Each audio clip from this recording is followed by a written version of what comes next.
Hey, Coach Elise, we are live. So good to be with you. Yeah. Thanks for joining me. We're Yeah. here talking about your children are watching you. What do they see? What would you like them to see? So I'm hoping that we are live on YouTube and Facebook. So it would really help us tremendously if you could let us know that. Welcome, Elise. Thanks for joining me. Yeah. Thank you for inviting me. It's been a long time since we got to share, space together. And so I appreciate you Yes. inviting me. And this is such an important topic. And, we do have little eyes watching us. And so I'm looking forward to, today's topic. So here we go. We're on a Facebook and a YouTube. So that was appreciative. So we can get going. That's awesome. Yes. And we are here. And thank you, Karen, for being with us as behind the scenes tech support. And I want you all to remember we are on Leslie Vernick's public Facebook page, meaning that this is open to everybody. The general public can see this. Anybody can read your comments. So be mindful what you hope to, what you want to share, what you hope others can read. If you do have specific questions for us that you would rather keep anonymous, you can go to leslievernick.com/question/. And in about 30 minutes from now, Coach Elise and I will be getting to your questions and answering those for you. Yeah, thank you so much. Do you want to start with our first question? Well, first of all, let me just step back because I do this. Sometimes I kind of rush ahead of myself, and I want to slow down in just a minute. Lori, Sure. Lori said, "Hi, happy to be here." Lori, we are so happy you are here. And we're really delighted that all of you have joined today and that you have followed our prompt to let you know that we are going to be on a Facebook Live today. And, this is the topic that we're talking about today. And so I kind of, Susan and I were talking a little bit before, last night and actually a little bit this morning. And, talking about, our children watching us and some of the important questions that we wanted to ask you. But we also want to, this time together, be about really raising our gaze, not, because otherwise we get in the fear of man, even over our children, because we know that they're Oh, watching. yeah. And so we get really anxious. All of us do. I don't think Susan and I are immune to that, to who is watching and what are they thinking. And so we can get pretty, pretty nervous about that. But we want to be able to shift as well our gaze towards the Lord and that his eyes are upon us. And thanks be to God that that is true. But before we almost a foundation, either above us or below us, this thought will hold us well, is that, that when I make some decisions and some questions that we're going to ask, that really we live before the Lord's gaze. We live before the Lord's gaze. And if we really do focus just on that pair of eyes, our children are going to be in good stay. Our friends are going to be in good stay. We can't keep our gaze before the Lord and harm another person if we really do believe his eyes are on us. And so allowing that to be, when we talk about our children watching us and what do they see, we're going to, dive into that today a lot. But we want to foundationally say, what does the Lord see? And so help us to set the tone of how maybe you're going to respond to some of these questions before the eyes of the Lord. How might I respond to this? And so, again, thank you all, ladies, for joining us. You're in Michigan, right? I am. Yeah, there's somebody from Michigan. Yeah. Hey, Ren Mom. Yeah, right at your back door. So, anyway, I'm from Atlanta, so anybody from Georgia, say hello. I'd love to know if somebody's in my home state as well. Do you want to start with this question? And I'd be happy to kind of start us off on this very first question that we were going to ask. Are we ready? Yeah, Okay. let's do it. Okay. Yeah, and just kind of keep your questions because we are going to kind of pause around that, in about 30 minutes. And so if you're fine, asking it on the chat, you're welcome to do that. If not, what Susan had said. I don't know what Leslie Vernick questions /question. Okay. Yes. go to that, and so that you can Yeah, ask. and Karen's got that in the chat as well, so that Okay, should be easy good. for you to cut and Right, paste. right. Yeah. Okay. So here's kind of question number one. We love for you to engage with us around this question. And I'll also give you a little answers just to maybe help you get started. So, what do you believe your children see or notice in your home? What Mhm. do they see? What are they noticing? Yeah. Do they notice care? Your care. Do they notice safety? Do they feel that safety? Right? Whoops. Now I got to put my glasses back down. Hold on. Sorry. Do they see chaos? Do they Mhm. see love, friendship? Do they see quarreling, control, restriction? Do they see fun, freedom? Right. So let's just start talking about that. Roberta Lee, hey, Gwinnett County. I know where that is. Good to see you. Glad you're here. Thanks for saying hello. Mhm. Yeah. And we're going to begin to engage that. What do you believe your children see? What do they notice? Mhm. Yeah, they notice and feel our energy and mood. Yeah, certainly. Even if they don't have the words for that, right? Our bodies can sense what's going on in the room and begin to have that reaction, right? So I don't know how old your children are, but even little children can begin to feel the energy and the mood, Mhm. right? So much so. We all do. And so our eyes are always evaluating. And so this is kind of our tool for evaluating is our eyes. And so it tells our brain, hey, things are going on. And then our body is also highly aware of that. And so it sends signals to like, hey, back away. Hey, press in. It's safe. Hey, get comfortable. Hey, go hide. Right. But Mhm. remember that for you and me, for all of us, that our eyes are really the tool of evaluation. They are the source in which that enters into our being. So mine saw needs getting met. Mm, Yes. beautiful. Yeah, beautiful is right. They notice when parents are not getting along. Yeah, unfortunately, they do. Mhm. I think they do. And so, Priscilla, we're going to be talking about that just a little bit. And so that how we're not going to be peace fakers at all, but how you can best represent yourself even in tension. So Mhm. that's observed, right? Yeah. Yeah, even in that tension and disagreement, how you show up can either escalate the conversation or de-escalate the conversation. Right. Yeah, and be mindful of how you show up in a conversation is important. Mm, very important. I believe my daughter has seen chaos on one side, emotionally abusive marriage, and love from me. Mm.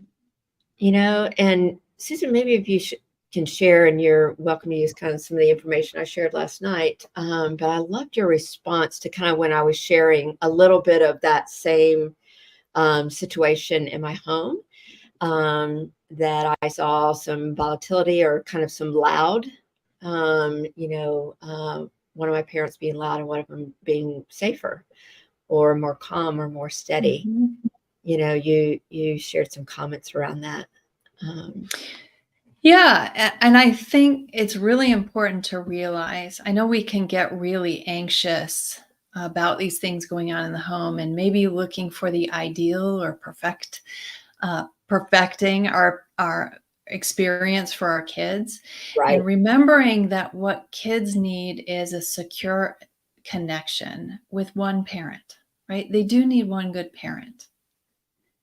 They and You can be that one parent, right, right? right. Yeah, And keeping that focus on how are you loving them? How are you responding to their needs can be so important. yeah, exactly. And even as I was sharing with Susan last night, I was saying that my needs were met really well by both parents. I just saw some energy out of one parent that would cause me to pull back that I didn't see out of the other parent. And so I felt a little safer because the one parent was a little calmer. But, both parents really, fortunately, were meeting a lot of needs. Uh, and so just because we can feel some high energy doesn't mean some needs don't get met as well from both Mhm. parents. And I love what you said about this one parent, because there was some attachment there, and because there was some safety there, right? Mhm. And that was a good thing. Okay, they see how we respond to good interactions and negative interactions. Mhm. Absolutely. Go ahead. That's such a great point, right? Right, They're watching you and you're modeling for them what they're going to experience at some point in their life, right? They're not going to always be around healthy people who know how to communicate, who know how to regulate their emotions. And so that's a skill that they need to right, learn. And so if you can model that when they're young children, right, they're going to benefit so much from that right, in adulthood, in teenage years, even in childhood, right. right? They're going to come across situations. They need to know how to handle those negative interactions. Yeah. Priscilla said, I joined core group so I can learn how to be a good example to my son. Priscilla, thank you so much for saying that. And we're welcome. We're so glad you're going to be in one of our classes, because this is really some of the topics that we choose before we introduce a new class. Really is so that you can begin to see, hey, this core is going to be so imperative. I'm going to Mhm. really get to understand who I am. I'm going to be committed to truth and reality. And so I'm going to speak well into hard places, right? Don't have to pretend around, hard places. We don't have to placate, pretend. We can be committed to that and speak into that. And so really this is just an introduction of what core is going to look like. And Priscilla, you're right. Our hope is at the end of this core class that you feel really strong about who you are. And so whoever, if you're even just in a business setting, it doesn't have to be chaos at home or whatever, Mhm. you can say, I know how to show up well. I can, live before the eyes of the Lord. I know what my big circle is. I know who God created me to be. And I'm on stage. Here it goes. I can Yeah. show up. I don't have to guess. I don't have to let the moment control me. I get to control the moment, right? Just, Yeah. to the best of my ability, I get to control myself in the moment, I should say. And so, Yeah. yay, Priscilla, thank you. And so let be an invite. And thank you, Karen, for putting that down. Let that be an invite about joining our walking and core strength classes. And Susan, if you want to say a little bit more about even what's going to go on today, if you are able to join during or after our talk today, you Yeah. can be part of it. Yeah. So we're kicking off Walking in Core Strength, our group coaching experience today. It's happening today at 2 p.m. Eastern Time. Right. So if you want to be a part of that, you can go and let's just put that banner up with Okay. the, let me see if I can find it really quick. Elise, here we go.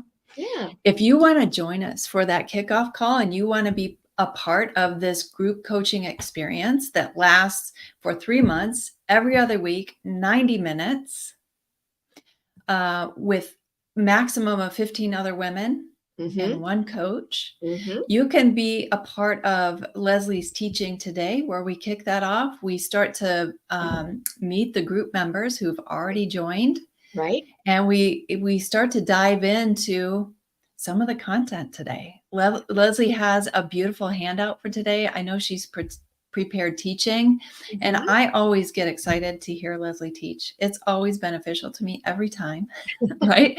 I've known Leslie for a number of years, and every time I feel so captivated by her. Yeah. And so I'm excited for today, and I would love for you all to be able to join us in that. Yeah. So you can go to leslievernick.com/group coaching, and that's right on your screen down below. If you want to just check out more about that group, you're interested, and if you sign up in the next hour or so, Yeah. you can join us in that kickoff call, Yeah. and Elise and I will be there. We will. I Yeah. want to circle back to something that you had mentioned. Okay. So you use some Leslie Vernick lingo that some of the newbies, so I recognize a lot of the names, but Mhm. because this is a public page, we may Right, have some people on YouTube or on Facebook right, who aren't familiar already with this language that Leslie developed about Big Circle. right. Do you mind just speaking into that a little bit? Because this is a big part of what we work on in the group Sure. coaching, Walking in Core Strength. Sure, sure. Yeah. And I'm glad you use that because sometimes, just different arenas have different language and like, oh, what is she talking about? And so we do use this term, big circle. I'm going to kind of do my hands in this circle and kind of what goes in that circle. That big circle really represents kind of the who I am, who God fostered and created me to be, kind of my gifts, my talents, my beliefs, my character. And so my values, like what I value, and it really is uniquely yours, right? And so we may share similar beliefs, we may share similar values, we may share or same values, right? But as I begin to examine it, and we really kind of go step by step, really developing this big circle, that now I am aware, and I want to use that word aware, that I am more aware of my big circle than I am aware of my thoughts and feelings, right? That so many times, boy, we have this bad scene at home and that's what takes over. The energy of that bad scene takes over. Instead of my big, better self, my big circle, being able to step into that moment, creating a pause and saying, wow, I have developed who I want to be in good moments and in bad, right? And so this big circle, and I still want you to think about putting it in your tool chest here, or your toolbox of saying, it walks with me at all times. I never have to really go find it. It is who I am. It is who God, created me to be. And it is what I am called to steward well. And so when I'm not paying attention to it, the truth is, ladies, when I'm not paying attention to it, my better self doesn't show up. My sinful self shows up. Yeah, say that 3 times in a row. And it just does. I mean, I can get snarky, I can be reactive, I can, right? And especially in a harsh or, when somebody's come at me in an unkind or healthy way. But when I am in training and in continual practice about who did God create me to be, that big circle woman, I raise the chances of that woman showing up and being a better image bearer of who God created me to be. And so, yeah, this is going to be a part of what core strength is all about. I take responsibility. That's the R piece of who I am. And I'm respectful to others in the process. And I think all of us can, if we get honest, that's sometimes a hard leap, right? Yes. To be respectful in a hard situation. And so, but it takes a lot of practice, but it's almost impossible if I'm not paying attention to my big circle of who I want to be in that moment. And so if I could kind of circle back around, kind of as we are in these relationships that are challenging and someone's not showing up, as their best, and matter of fact, a very harmful self is showing up. If I'm not prepared and I haven't really thought about who I want to be in those moments, we're going to go down fast. We just are. Let's just own it. And so kind of asking those questions, kind of what do my children see? And I'm going to say, what do others see, to the degree, not that I placate to them, but to the degree that the truth is others are watching. Not only my children are watching, right? But others are watching because we always are observing. And so who do I want to be? How do I want to best represent who God created me to be? So I hope Yeah. that's helpful. Yeah. So let's look at a couple more comments and we'll go on to the next question before we run out of our. Yeah. Okay. Yeah. I just want to address something you said. Others are watching too. Mhm. And this is why we love to do group coaching. When we join together in community with one another and we get vulnerable and we experience things together, we support each other. When you hear other people's wins in their life, it Right. encourages you. When you hear how other women are handling things and how their load gets lighter, right? Right. That you can then repeat that, right? Right. So we are showing up in this world not only because our kids are watching us, but those around us who need support are watching as well. Yeah. And it's a way that we can walk alongside another and bear one another's burdens. Really, which is the call of Christ, is really that we not only love ourselves, but that we love others. And so we can do this in these groups. So thank you for bringing that up. Right. Yeah. And collectively, we're going to lighten the burden just a little bit. It's wonderful. Yeah. So T. Howard says, realizing I'm past due, I'm being allowed to be who God created me to be.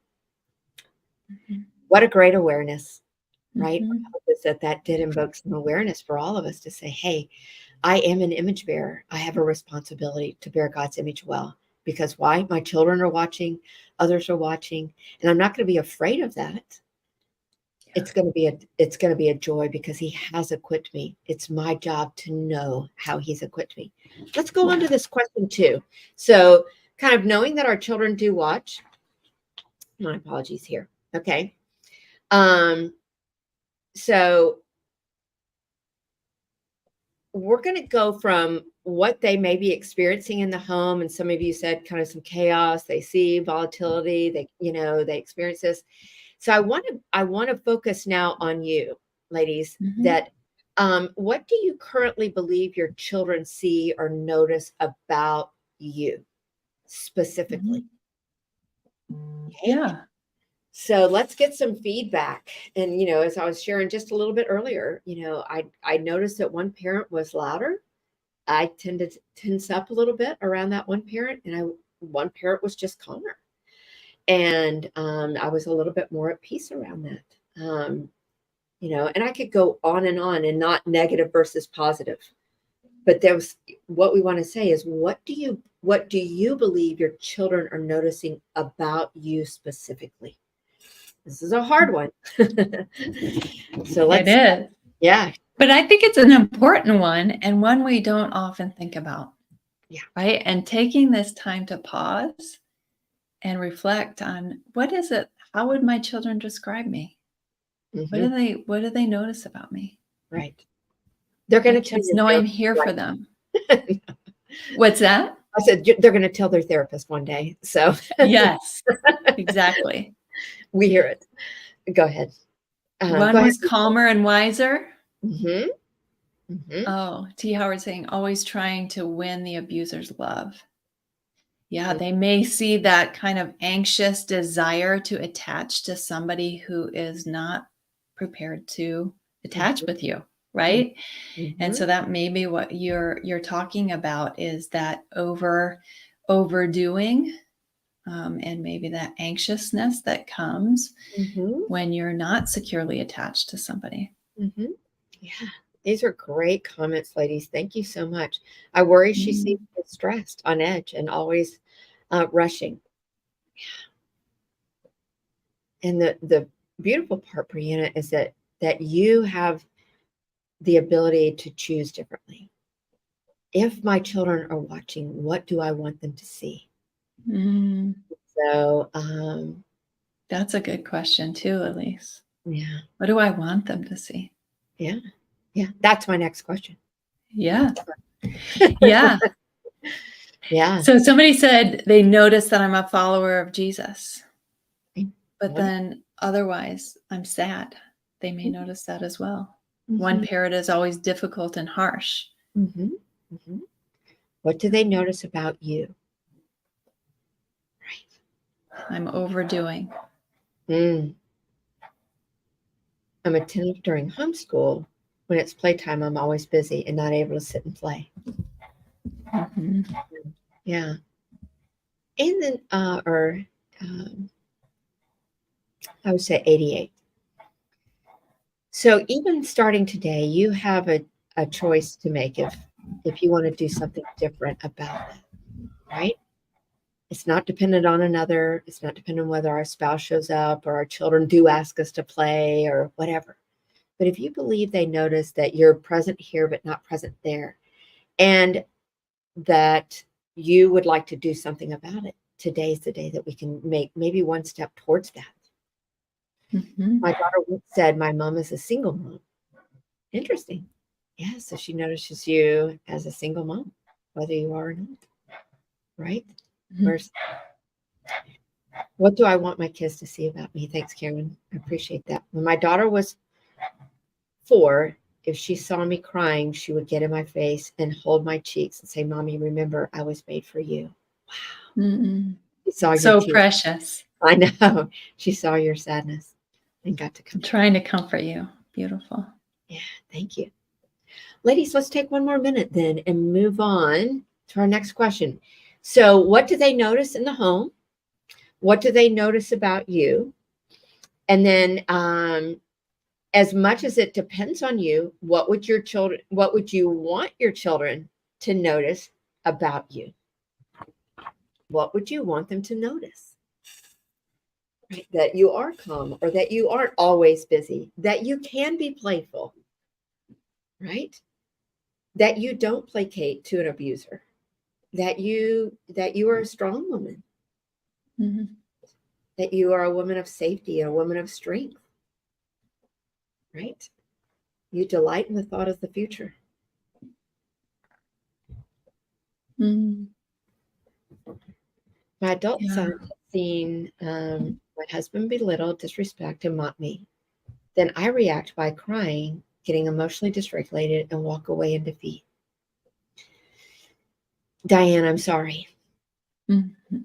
I know that must be a grief for you, a real grief to know that he's experiencing that. And so today, let me invite you to really focus on yourself. What are the gifts and the talents, the values, the beliefs that God has given you to do differently? Is there one small step? One small step. We're not going to change the world, but just one small step. Maybe I can be calm for this moment. Maybe I need to pay attention to my thoughts that Mhm. dysregulate. It's just a small step. Maybe I can choose to walk away, right? We're not going to boil the ocean with all this, right? A lot of different things. I want you to think in Yeah. small steps. I would want them to something nice that I can set things aside.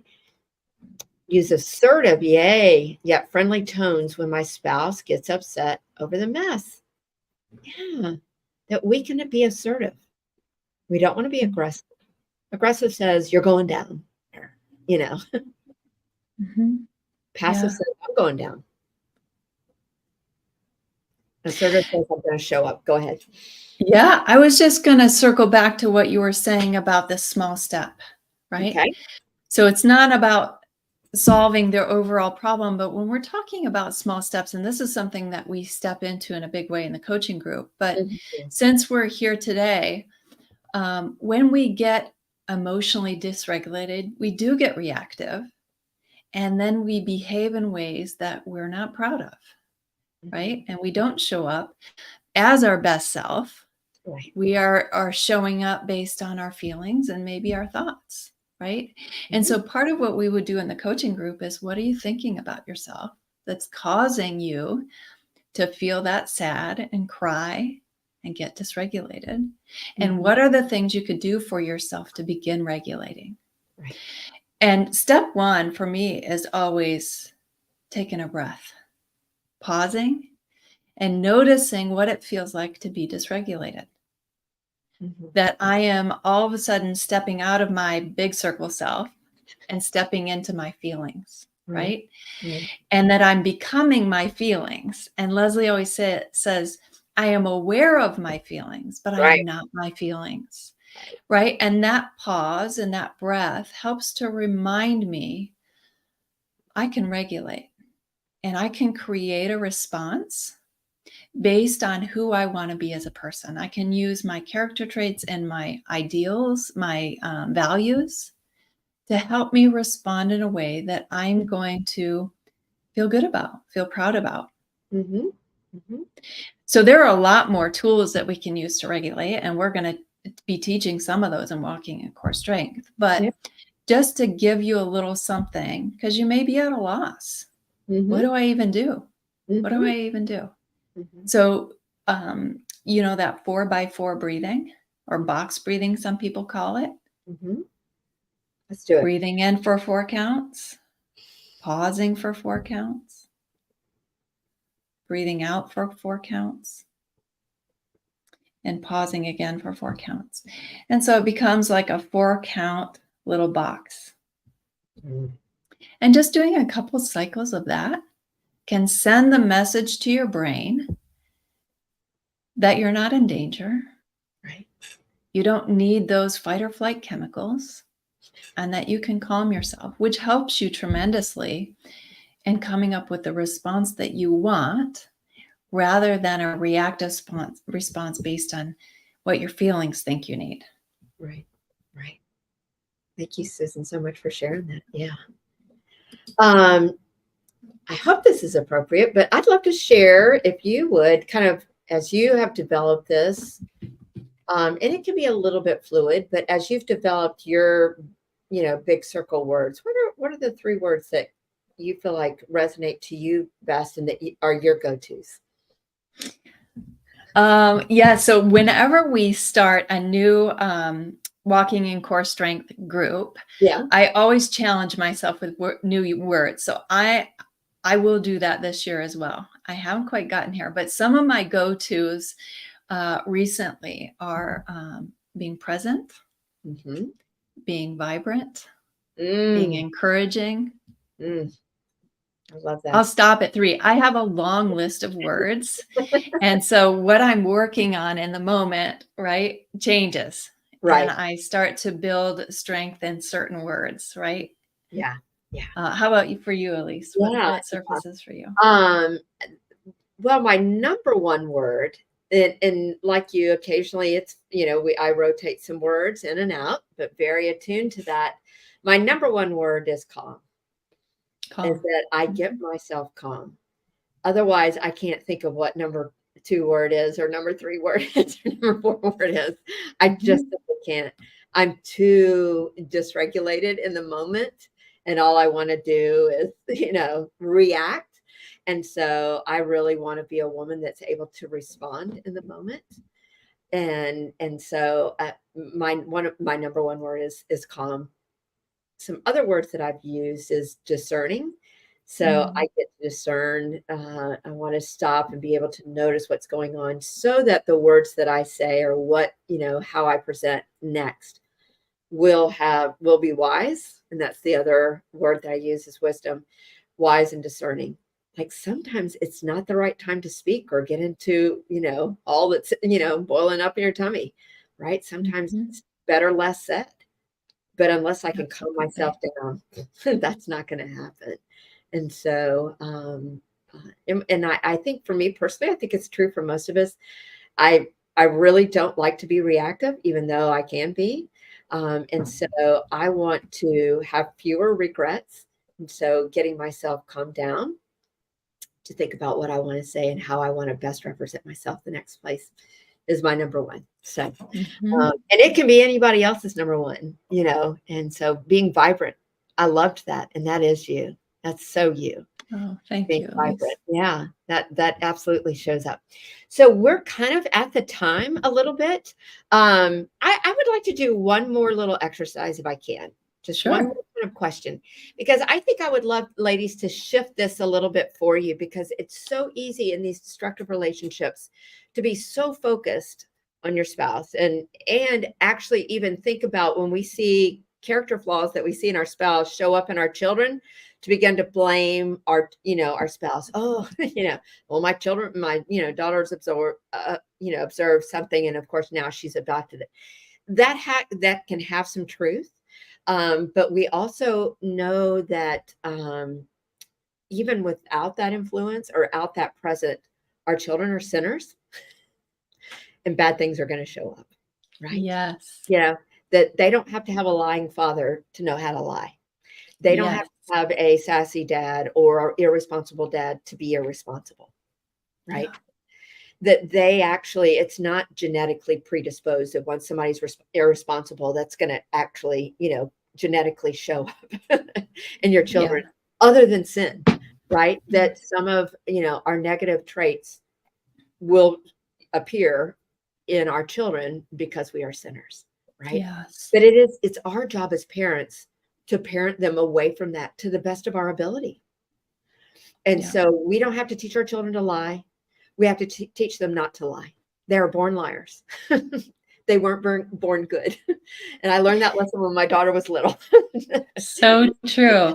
And Yeah. what I see often is that anxiety around what are they learning from him, their dad, begins to take your energy, and that focus on trying to get him to be a better father for your kids Mhm. takes away from yourself. And then you begin to lose sight of yourself and who you want to be. Yes. And Yes. what we want to do, and I think you're going to ask with your next question, is how do you make that shift to then focusing on yourself? Yeah. Yes. But here's how I'm going to do that question. Mhm. Is that I would like for you to think about when your children launch.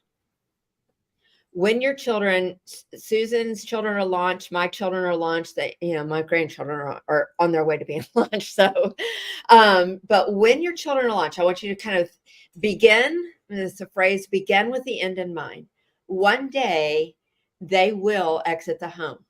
And we want them to do that we have done a good job and they are ready and prepared for adulthood.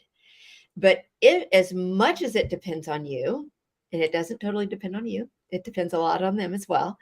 As much as it depends on you, name one character quality that you would love for them to exit the home with. That they're a person of, that they take responsibility for themselves, that they're trustworthy, that they're kind, that they're courteous. What's one character quality that you hope they exit? And so maybe it will help us draw our focus to loving them well and fostering in them how you want them to be adults.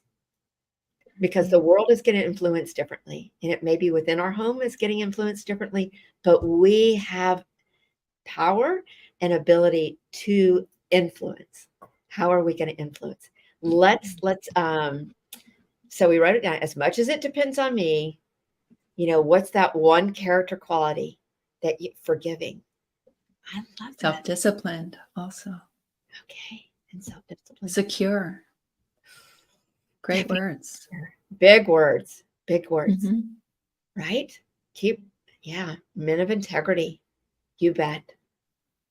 We are void of that, aren't we, in the world today, and always have been. Or women of integrity, might I add. Not just men of integrity, but women of integrity as well. Mm-hmm. Right? I want my daughter to be secure in herself. Yes, Gabriella. I agree. And so begin to think, ladies, as much as it depends on me, how will I possibly get them there? So in this moment where there's tension and we feel insecure, let's begin to think, how will I foster her holding on to who she is? That in spite of the circumstances around her, she does not have to lose who she is. I am secure in who I am. And Christ has deemed me worthy. Not anybody else. Mm-hmm. Not my mom. Not my friends. Not what I'm wearing. Not where I live. Not what school I'm attending. Right? Our Lord Yes. is worthy. And modeling that. So that one character quality, I think, is what you're saying. Do they notice it in you? Are you modeling that for them? Right. Right. That security, that Mhm. surrender to the Lord, that integrity, Right. that forgiveness. Are they seeing those things in you? Right. Choosing health versus unhealthy ways to have relationships. Yes. Yeah. Carolyn, absolutely. So we can be saying all along, so what's the healthy way to show up right now? In this mean girl situation, when they're in the 8th grade and they're up against mean girls, right? And really mean girls never go away, right? Or mean people, mean men, they never go away. Who do you want to be, right? How do you want to take ownership for your life? Not join in the, tit for tat exchange, but be uniquely who God created you to be. Are they watching you do that as well? Are you choosing health versus Mhm. unhealthy ways to have relationships? How do they know that? Will they be able to say, gosh, I always saw my mom, blah, blah, blah. When, she left friendships that were unhealthy, I didn't see her join in an unhealthy way. I never heard her gossip on the phone, right? Are they seeing you? Yes. I'm learning to Mhm. love that. Wonderful. Faith in our Savior, no matter what the circumstances, now and in the future. Yes, absolutely. We all come to a place of like, is God good? We Mhm. have hard skids, right? Yeah. And so if I don't have that foundation, that rock, we can lose our way. Yeah. That they are God's image bearer. You bet. And show up as such. Yeah. Yeah. What does that mean? Do they see you showing up as an image bearer? Do they know what that looks like? Ladies, let me invite you if you have a question, and Susan, if you have the question tracker on, I I do. do. Okay. So I'll go ahead and read the question. yeah. And then, yeah, I'd love to hear your thoughts. What Okay. about parental alienation and divorce? My kids rejected God, and since I was the parent who went to church and the other did not, Mm-hmm. older children told my then 13-year-old she did not have to go to church. Mm-hmm. They are adults now and atheists. Mm-hmm. This became dividing. He also encouraged divisiveness, telling them I was trying to take their family home away from them. He Mm-hmm. played games, and yes, at times I was reactive. Mm-hmm. Of course. Of course. Yeah. Yeah. And so, what was the question in there, Susan? What was she? The question was pretty general. What about parental alienation and divorce? Mm-hmm. Mm-hmm. And so I think that there's probably a lot of people in this community that are experiencing the spouse bad mouthing you to the children. I think that's what she's referring to, Yeah. trying to get the children to not engage with you or not respect you, Right. to see the bad in you, right? Right. And to blame you for the faults, even, right? You're the one taking the family away, the family home away, Yeah. and blame. And so it can be really easy to focus on what that other person is doing. Mm-hmm. But I want to bring you back to focusing on you and how do you want to show up? Right. I know there's tons of anxiety around that. Oh my gosh. But your kids will know you. Your Mm-hmm. kids will know you. They'll know your character. They will know how you love them, how you responded to them. And we all get reactive, as Elise said, sometimes. Mm-hmm. Do you want to live in that space? Right. Is that what they're going to learn about you most of the time? Mom was reactive. Mm-hmm. Or will they notice that occasionally you're reactive, but you Mm-hmm. pulled yourself together? Right. Right. And so even now you can begin to focus on, who do I want to be? How do I want to show up? How do I want to interact? Right. Right. Yeah, I love that. I mean, at the end of the day, she can't control his narrative. No. I mean, if you focus on, his narrative, but you can control, Susan saying how you show up at all times. And that is I think it's in John when he says, no greater joy than I have in this, than to know that my children are walking with the Lord. It's kind of an Elise version of that scripture. I'm not quite sure how it's said in the text. And so I know that it is a great grief that your children would not choose the Lord. And so, but that doesn't have to change how you continue to show up. I believe that you have a great opportunity, if should you stay the course, that your children within their lifetime will experience something that they will question, should I turn back? Should Mm-hmm. I turn back? Yeah. Right? I need something bigger and higher and greater than me in this moment. And so, and they will know that you have that for them. Right. Mm-hmm. And as they mature, my hope is that they will see that you did not, that the marital home was negotiated on some level, somehow, some way. Right. At some point, he said, okay. I'm not sure what he got out of divorce, but right. And so, and we can't control his narrative. You can only control your narrative. Stay the Yeah. course, as Susan said. But you have to know the course you're on.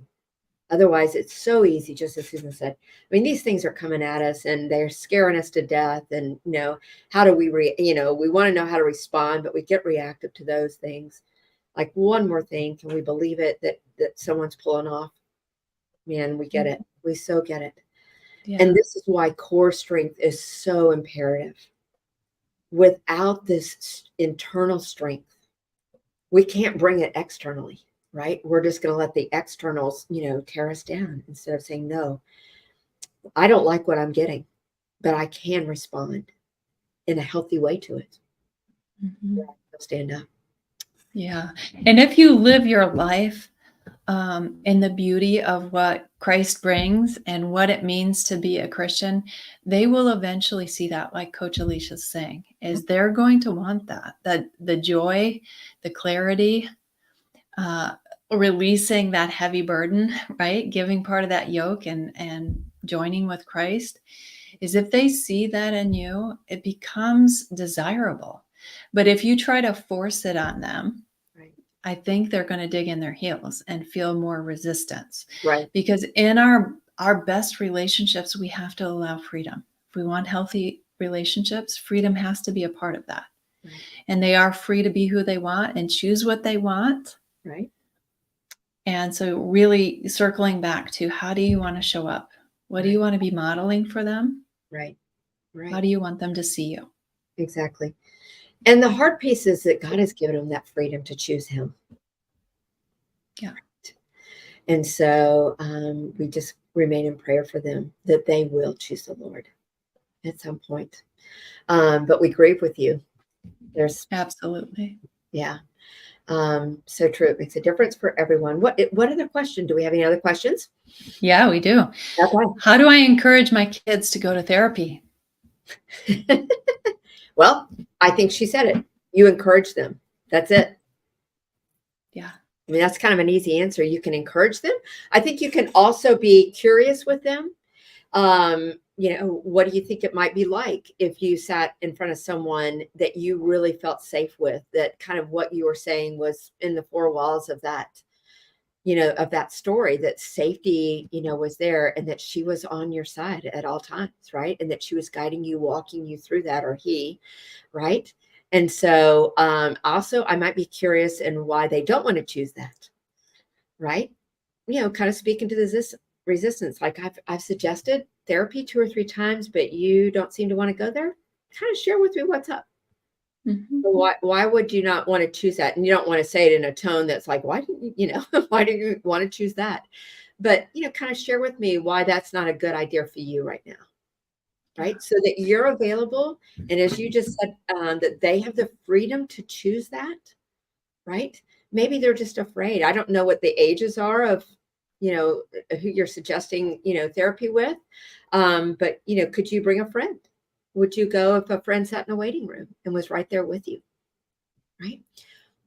Sometimes I always want to explore, if I think something's good for someone, I want to explore what the resistance is. Why don't they want to go there? But we have to do it in a tone of freedom and curiosity with them. Yeah. Yeah. And you may be noticing why they want to go to therapy or why they need to go to therapy, but are they noticing? Right. Right. And what might be that internal motivation? So Elise and I both know that when we get a client in therapy, they have to have some internal motivation, right? They have a reason that they come, or change doesn't happen. Right. And so really tapping into, what are they talking about? What are they noticing within themselves? What are they struggling with? That they may be able to, own therapy a little bit and decide for themselves it could be useful. Right. Right. Yeah. I mean, that's the problem. That's our worst client. A kid who doesn't want to be there and a husband who doesn't want to be there. Right. And for sure. For sure. And so thank you for bringing that up. That's a great point. You really, we may want that for our loved ones, but they need to, they're not going to get anything out of it unless they want it for themselves. And it's always a delight. Sometimes especially I work with adults mostly, that they walk in the door and they're talking before they even sit down. because they're excited to be there and they're excited to engage in the process. So wonderful. Okay, what's our next question? Yeah. My husband has been emotionally and verbally abusive, and last night our toddler was having trouble sleeping. He said that she was being annoying. In the past, she was about 6 months old and she was crying, and he told her to shut up. I'm trying to navigate how best to keep her from also being emotionally and verbally abused in the future. I don't know what to do. Mm-hmm. Yeah. Do you want to answer that? You want me to start? Go ahead and start. Yeah. Yeah, I think that's such a challenge. You're not going to be able to stop the words that come out of his mouth. And so, what does that mean for you? Would really be one of my first questions. What does that mean for you if you cannot, stop his abuse towards her? Like you can't say that. He can, and he's doing that. And children are annoying. Let's just be honest, right? Uh, you know, there's not an adult, a parent around that have like, oh my gosh, I want you to be quiet. But certainly his immaturity, or his lack of maturity is showing up.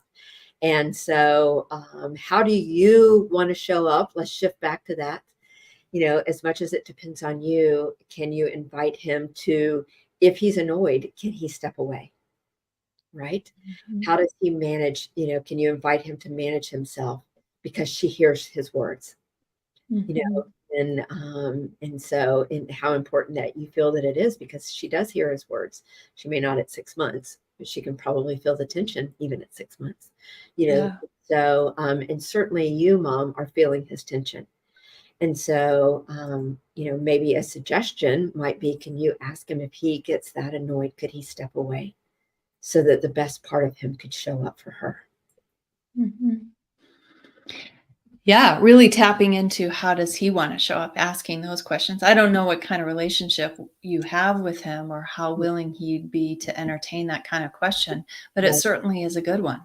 What right, kind of father do you want to be? right. Are you proud of the way you're showing up? And if not, what would you like to be different? That may be useful, and you may find that he's resistant and blaming and defensive. Right. In that case, what we've been talking about is how do you want to show up with her? She needs a good parent, Right. right? And you can still be that one secure, good parent. And, she's a toddler now and she's starting to learn words, and you can begin to teach her the language of feelings. And, if she's having trouble sleeping or she's crying and feeling sad, you can start to be the voice and say, "Hey, I know you're struggling right now. I know you're feeling sad. Mhm. Daddy just told you to shut up, but I want you to know I'm right here with you. Mhm. It's okay to feel sad. Right. It's okay to cry Right. sometimes." Right. Right. And to start being that empathetic parent Right. who can give her language. She Mhm. doesn't have language, and to be quite honest, he may not either, right? He's getting very reactive based on his feelings, Right. right? And he doesn't know what he's thinking about that, and he may not have developed his big circle self, but you can begin to talk about these things with your toddler, and she'll learn. Yeah. Yeah. I love that, Susan. I hope that each woman here today begins to sense really kind of the strength and the power that they do have within them to be a great influence to our children, right? To be a positive influence, to be very purposeful, especially if there's someone in the home that's, is not as intentional. And so, but not trying to control that situation as much as we're trying to control ourselves and that our best Yeah. self is showing up. We're getting near the end. Do we have time for one more or not? Yeah, we have quite a few more questions, so Okay. let's try to get to at least one more. Can you offer some encouragement when kids have seen an abusive father and a reactive mother? What Mhm, are strategies while still living in an emotionally destructive marriage? mhm, mhm. Go ahead. I'll let you finish out with that one. Yeah, so that's a big topic, It and is. one that we will be really fully addressing in Walking in Core Strength is developing that CORE. And I think if you're wanting more information on that, so we've done a week, at least 2 weeks of lives on various topics. And I think one of them this week has been about, what if I'm still in an emotionally destructive marriage? How do I stay well? But part of that is learning how not to be the reactive mother. You can't change that he's the abusive father, but you can change that you're the reactive mother. And so we've given one tip of that today is to pause and breathe and to center yourself back on, how do you want to show up? You are not your feelings. You have feelings, but who are you? Right. And who are you as a wife? And who are you as a mother? And what do you want your child to be learning and seeing from you? Yeah. And let me add to that, who are you when we're not in a role as well? Yeah, absolutely. That I'm not just a wife and I'm not just a mother, but I am a woman who God created, for this time in this generation. Who am I? Do I know her? Otherwise, boy, I mean, I feel for you and know that we can just get sucked into the vortex of that destructiveness in a nanosecond. And so imperative, as Susan invited you to be watching these lives, there's so much information that we're giving you and tools to do that. And one of the tools is this core strength, this big circle self. One of the tools is being able to regulate yourself in a way. One of the tools is that I can, I learned to speak up, and we're going to teach that in core as well, of how to speak up well. And, sometimes we kind of like, I just don't know the words to say. And we do have some scripts and things to say in those moments. Right. And so, but until we can kind of get ourselves calmed down, I think that those things are really hard to reach for in that moment. So getting ourselves calmed down, as Susan was talking about, that box breath, like, just, because when we get in that fight and flight mode, all our energy really gets transferred to our lower body, not to our head, so that we can run, right? We can either duke up or we can run, that fight and flight, right? And so that's where we need most of our energy and resource.